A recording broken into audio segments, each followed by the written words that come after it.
Time Economics, a research and strategy firm, hosted the third edition of the Nigeria Economic Outlook Conference in Lagos. It focused on the theme, Reforms, Investment and Jobs. The convener of the summit, Dr. Ogo Okiti, in his opening remarks shared that policy reforms are powerful for economic programs and prosperity. The NEOC is designed as an agenda-setting conference that seeks to bring together the finest business and economics minds to discuss issues relating to Nigeria's long-term growth, trade, investment, and productivity. The NEOC, rather than take a narrow view of providing some sort of forecast or mere outlook for the year, is a platform for building a coalition of ideas towards Nigeria's long-term prosperity. Therefore, it seeks to provide continuous understanding of Nigeria, Africa, and global economic progress and what this means for growth and jobs in the country.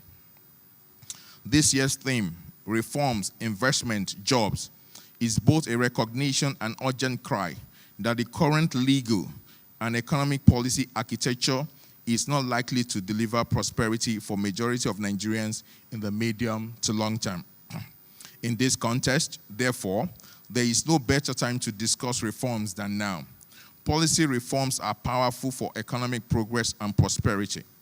The sum of the world's progress that we see today is the cumulative economic policies implemented. It's the same in the advanced economics of the world, and China and India provides the most recent examples of the potency of a set of economic reforms towards lowering the rate of poverty, raising standard of living, and driving innovation. In Nigeria as well, there is evidence that economic reforms can drive progress and reduce economic distortion. The Pension Act is a good example of this. However, as a whole, our reform efforts tend to be weak and half-baked, late, inconsistently implemented, and few and far in between. We must therefore master how to conduct reforms and provide a continuous mechanism for doing so. The keynote speaker, Mr. Charlie Robertson of Renaissance Capital Global, identified education, electricity, and investment as vital areas to be addressed for Nigeria to achieve industrialization. What investors are looking for are the countries with good electricity, good literacy, and an investment rate of 25% of GDP. Countries that have got rich have tended to invest 25% of GDP. So let's go to Egypt. Egypt's got 1,600 electricity, loads. Literacy, 76%, good enough.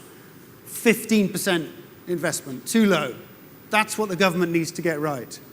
Ghana, 300 electricity 4 years ago. They tell me now it's 500. Education is good enough, but investment's too low, 14% of GDP. And Nigeria, 139 on electricity, 60 on education, 13% on investment. These are the three issues that I think the government has to try and address. And will this election turn it around in 1 year? It's not possible. Adult literacy, you can't increase it by 10 percentage points in a year. But you can do kind of adult literacy campaigns that can make a difference. You've got to get electricity, the government's got to get electricity right, and it's got to try and get investment up. If you've got an economy that's getting everything right, you're going to have a high minimum wage. If you've got an economy that isn't getting everything right, you're going to have a very low minimum wage. And Nigeria's is $49 at the 18,000 monthly rate. Ghana, $59. So just like, what, 10, 20% more than the Nigerian minimum wage. But Ghana's got a lot more going for it right now. Nigeria's got to catch up to justify much higher wages. Countries like Vietnam, $155 minimum wage. Very well educated, huge amounts of electricity, very high investment rate. Vietnam's one of the most successful frontier economies right now. And investors like it a lot. I mean, I'd argue there is some room. I don't understand how people can live on $49 a month. I've no idea. So it's, I think there's a little bit of room for that to come up. But it's all about who can pay for it. A couple of people, Eurasia Group, and some others are saying they're worried about Nigeria's elections. What about if the army steps in? What about if something goes wrong? We think that's very unlikely. We did a database analysis of 7,000 data points, 150 countries over 60, 70 years. We said, what's the percentage chance of a country having a coup at this income level? In Zimbabwe's case, it's quite high. Zimbabwe's, in any given year, likely to stay the same regime, 86% chance of staying the same regime. But there's a 14% chance of quite big regime change in Zimbabwe. In Nigeria's case, there's a 96% chance of no change in the regime. There's only a 4% chance, according to this database, of something dramatic happening.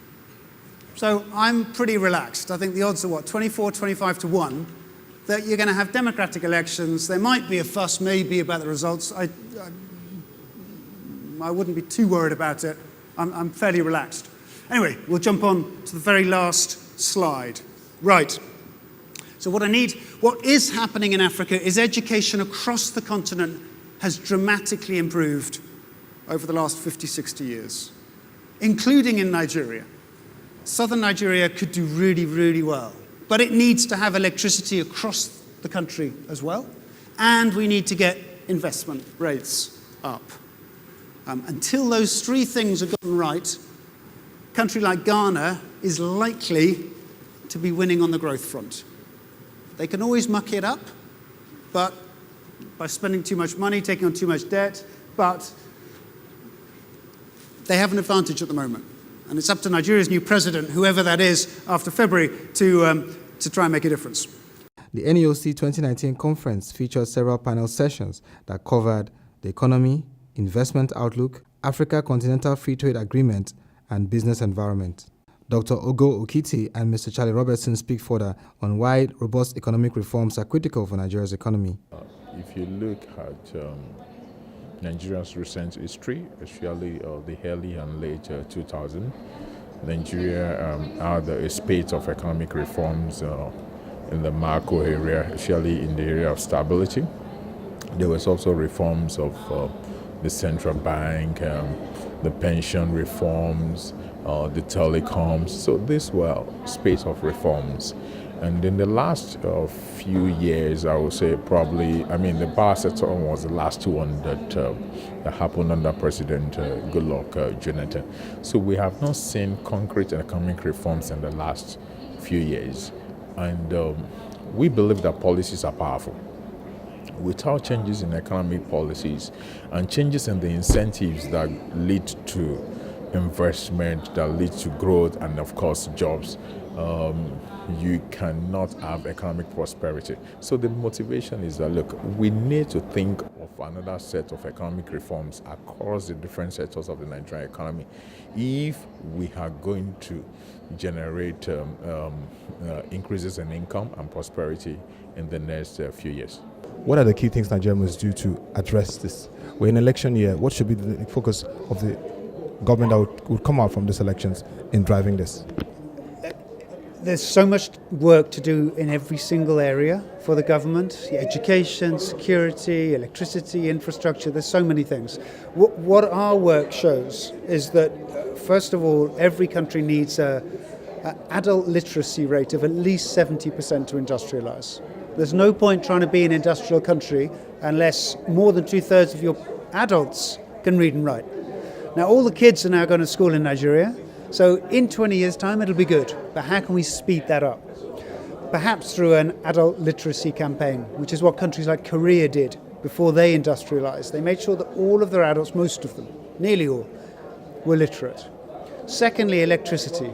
This has been a bugbear for the economy for 10 years or more. Still is.